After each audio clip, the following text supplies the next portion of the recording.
Pattern कई सारे shirts और जैकेट्स में ये चीज दी जाती है। लोगों को लगता है ये बस डिजाइन के लिए है, पर इसका पर्पस है ये एक्चुअली में बैकपैक्स और वैनिटी बैग्स को सपोर्ट करने के लिए होता है, ताकि वो शोल्डर से गिर न जाए। और हाँ, ये थोड़ा बहुत अच्छा लुक भी देता है, यानी ये लुक्स के लिए भी होता है। नंबर 9, इंडिया के 1 और 2 रुपए के सिक्के में आपने लाइन वाला पैटर्न तो देखा ही होगा। ये इसलिए होता है क्योंकि पहले के टाइम में सिल्वर और गोल्ड के कॉइन यूज किए जाते थे और ये सब बहुत वैल्यूएबल कॉइन थे। तो कुछ चालाक लोग ये करते थे कि कॉइन्स के साइड में थोड़ा घिस देते थे, जिसके बाद जो स्क्रैप कलेक्ट होता था उसे पिघला के बहुत ज्यादा दाम में बेचते थे। और इसे रोकने के लिए कॉइन्स में ऐसे लाइन का पैटर्न आता था ताकि कॉइन घिस गए या नहीं इसका पता चले। फिर ऐसा एक एक करके ऐसा पैटर्न सारे कॉइन्स में आने लगा। नंबर 8, बबल रैप को फोड़ने का मजा अपने आप में ही अलग है, पर देखा जाए तो इसका असली काम क्या होता है? चीजों को प्रोटेक्ट करना, राइट? एक्चुअली में नहीं, इसका स्टार्ट कम्प्लीटली किसी और वजह से हुआ था।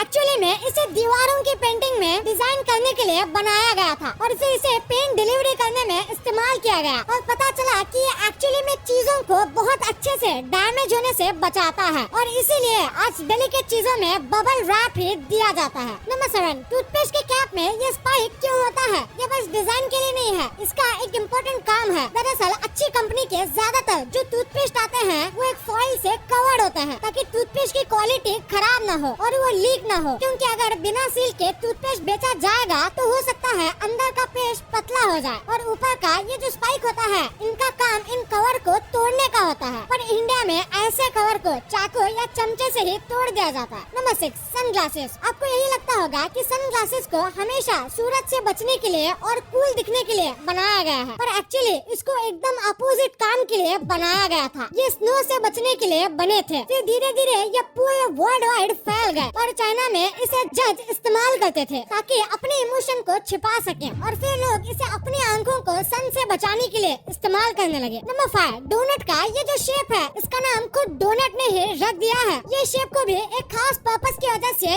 यूज किया गया था। दरअसल जब पहले के टाइम में डोनट्स बनाए जाते थे तब डोनट को पकाने के लिए आज जैसे मॉडर्न ओवन नहीं थे और इसी वजह से डोनट बीच से कच्चे रह जाते थे और सही से नहीं पकते थे। तो इन्होंने बीच के पीस को ही हटा दिया और इस शेप को मार्केट में लाया। फिर सारे बेकर इस तरीके से ही डोनट बनाने लगे। नंबर 4, आपने ये देखा होगा कि नूडल कप जो होता है वो नीचे से ऐसे खाली होता है। तो ऐसा क्यों? असल में आपके नूडल कप को बचाने के लिए ये ऐसा करते हैं। ये जानबूझ के कप्स की साइज नूडल से ज्यादा देते हैं और नीचे से खाली रखते हैं ताकि जब नूडल्स शिप हो रहे होते हैं तभी किसी झटके की वजह से नूडल टूट न जाए। टूटे हुए नूडल्स लोगों को कम अच्छे लगते हैं और इसीलिए ये ऐसे खाली होता है। नंबर 3, आपने ईयरफोन में आने वाले ये रिंग्स तो देखे ही होंगे। दरअसल ये 2 या फिर 3 रिंग्स इसलिए होते हैं ताकि ये सारे टाइप के फोन में चल सके। जैसे कि पहले के फोन में एक स्पीकर आता था और अभी के फोन में 2 स्पीकर आते हैं और ये रिंग्स सारे टाइप के फोन्स में चले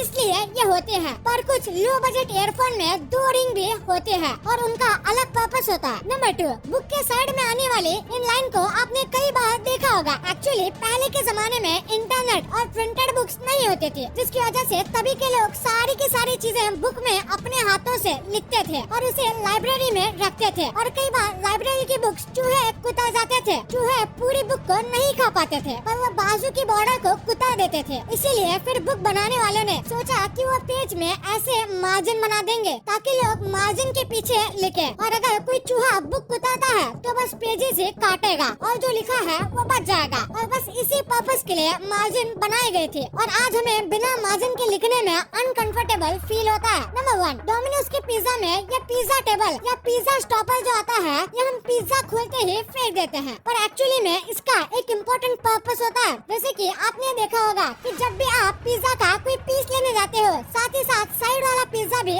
आगे खिंच जाता है और फिर हमें हाथों से अलग करना पड़ता है, जिसमें हाथ बहुत गंदे हो जाते हैं और इसे रोकने के लिए ये पिज्जा स्टॉपर दिया जाता है।